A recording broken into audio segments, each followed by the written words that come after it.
So let me just see if I can recap some of the things that I want to come back to. I want to understand more the difference between the germ theory and the terrain theory.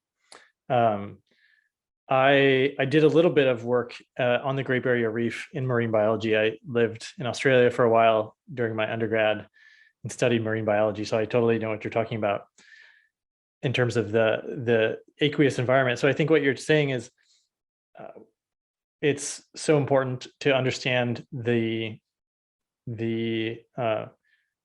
aqueous environment around the cells in our body. I know you're big into the pH, but I'm sure there's all kinds of other metabolites and things that are in that intercellular space that are probably understudied and under discussed. And then also, yeah, just love hearing, about some of your travels, playing for the Queen, going to Egypt, into sports. I can appreciate understanding that part of your personal history as well. Yeah, well, one of the things when I went to Egypt, I brought back some of the microzymas, or the dust of one of the pharaohs, to study under the microscope. And my reason for doing that is I wanted to show that I could bring it back alive. Did you that do if I put it back into its environment, just like a seed, it will sprout. So nothing ever dies. It just changes its form and its function. So that information in the dust of a human after decay is still intelligent.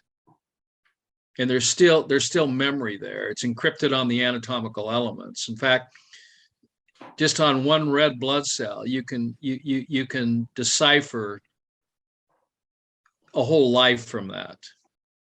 You just have to have the player to be able to put the blood into, to be able to literally take every thought, every word, every deed that's been expressed in that lifetime. It's all recorded on these anatomical elements. And I believe, that what we'll have is not computers necessarily with hard drives. Just one drop of blood will encrypt. It can receive and transmit, just one drop of your blood, all information, any information. And are you saying you have that ability? Like you could look at a drop of blood and tell someone all about their life? We don't, well, I got ahead of myself on the blood per se, but no, I'm talking about the anatomical elements that are left, because that's what I want people to know. The blood is not living. It's the anatomical particles. Béchamp called these microzymas. I learned these anatomical elements and saw their life, their little specks of light that are bouncing around.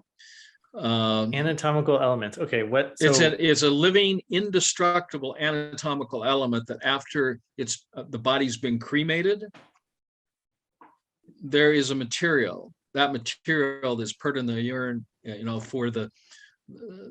can burn that and burn it. It's not going away. So that material is alive.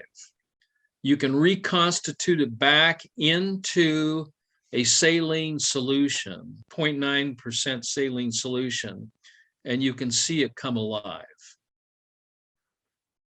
What is it made of? What is the? It's made out of indestructible material. It's living, indestructible material that's the precursor to genes, to cells, to organs and glands. It's the only thing left after complete decay. When you read the book, The Blood, the third anatomical element, you have red blood cells, white blood cells, and then you have that material that makes up red and white blood cells. Because when there's conception between a sperm and an egg, one drop of blood forms, and out of that one drop of blood comes all other body cells, all other organs and glands out of one drop of blood. But that blood is made up of what Antoine Béchamp called the microzyma. If you translate that from French, it means small being. He called it the only living thing. You could take 100,000 of those small entities, put them on the tip of a pin, and they would stay in place. So when we're seeing cellular breakdown or Brownian movement, what we're really looking at is the primordial life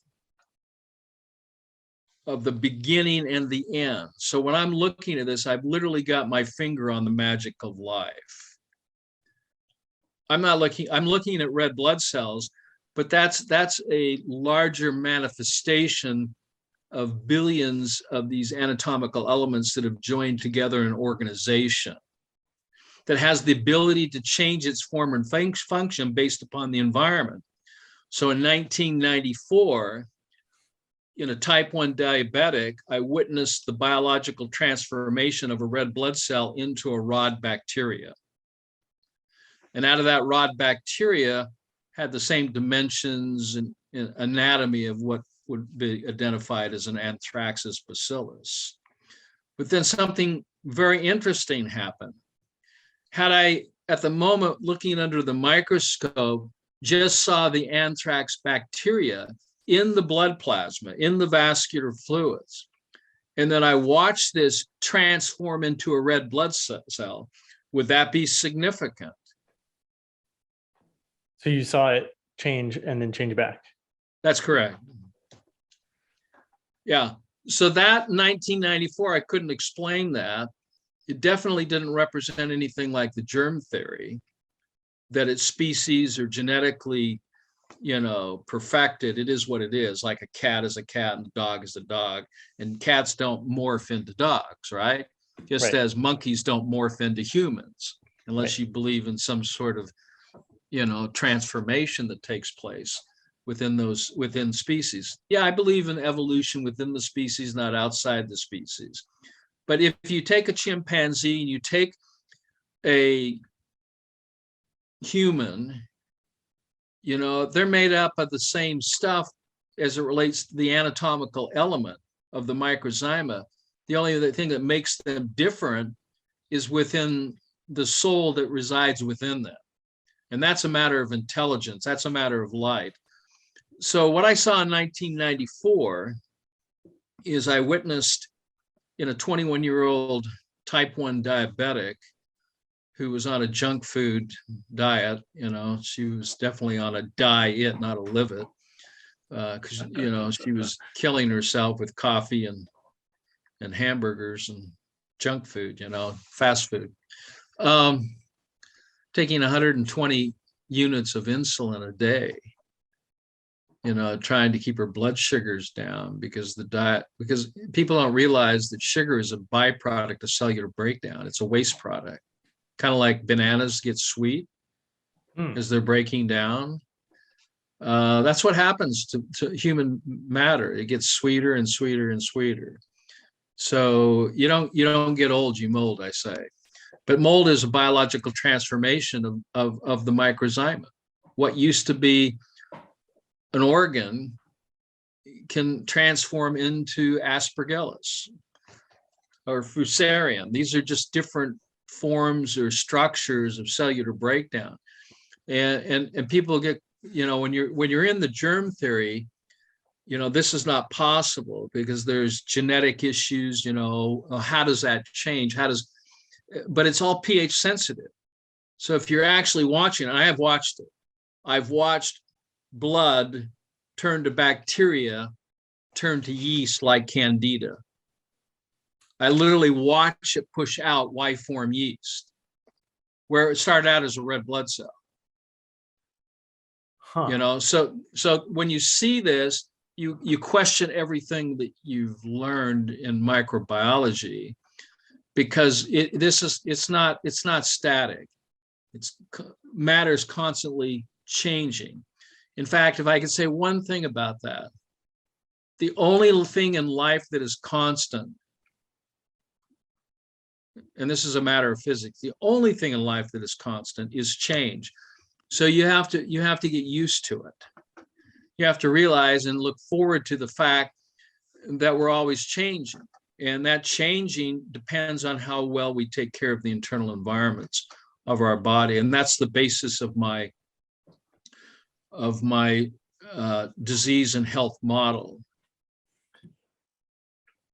Okay, so I want to go back to this, the microzyma. What is that? Is it the term? Yeah, well, Enderlin called it the proteat, and Gaston Naessens called it the somatid, and Dr. Livingston Wheeler called it the progenitor cryptocide, and then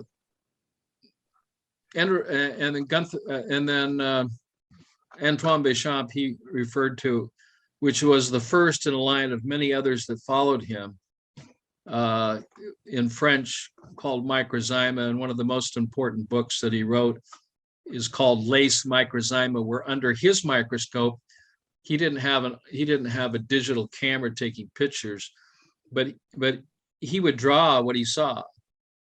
And he literally draw what I just described to you.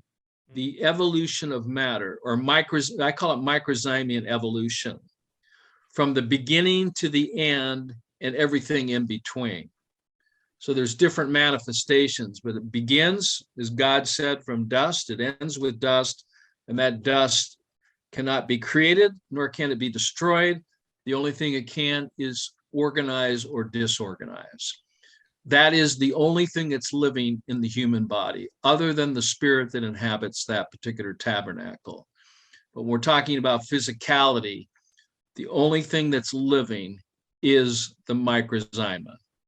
Genetics can only alter, even if you're injecting it, synthetic wise or not synthetic, modified or not modified. The only way it can alter, is your base, is if there's a change in the environment. If you're controlling the environment, it's toxins in, toxins out, as long as the orifices are open. So, with the idea of using mRNA, to manipulate the genetics for whatever, or to create spike proteins, it's all a fairy tale.